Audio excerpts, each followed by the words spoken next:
When we look around at the effects of COVID-19 and the pandemic that it's let loose across the globe, right here in Maryland, there's a desperate need for food. And there was a need beforehand even. We're talking to the president of the Maryland Food Bank, Carmen DelVecchio. Thank you so much for being with us. Well, thanks for having me. We've had you on the show before talking about the need of food in the area, in our state, and how many families are food insecure. What are you seeing now as a result of this pandemic?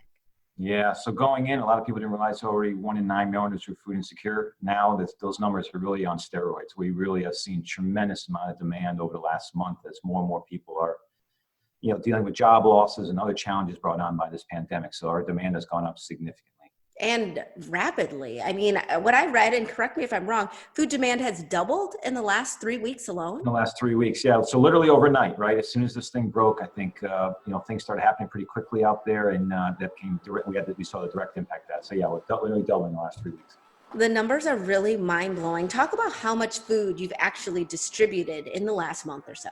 Yeah, so in the last month, we distributed nearly 5 million pounds of food. On a normal month, that would have been closer to 4. But one thing I want to keep in mind is that increase all occurred in the last 10 days of the month.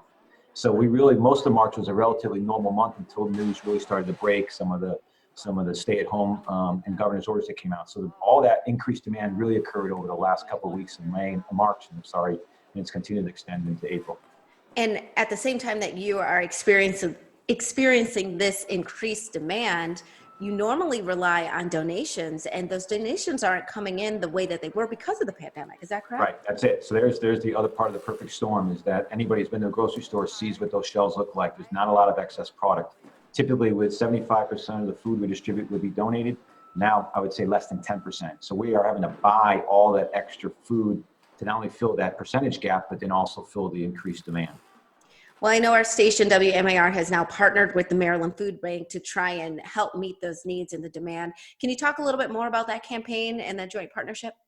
Yeah, I mean, that's a great partnership. We have identified a need about $12 million for us to get through this 90-day cycle, just given the costs associated with the food we're having to buy.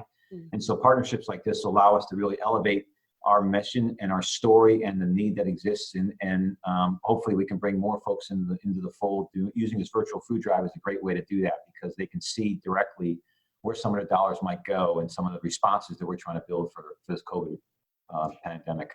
And you touched on it, the virtual food drive. We're going to be having you on every Friday for Maryland Food Bank Fridays. Okay, but talk about that part of it in terms of the best way that people can help right now if they're in the position to.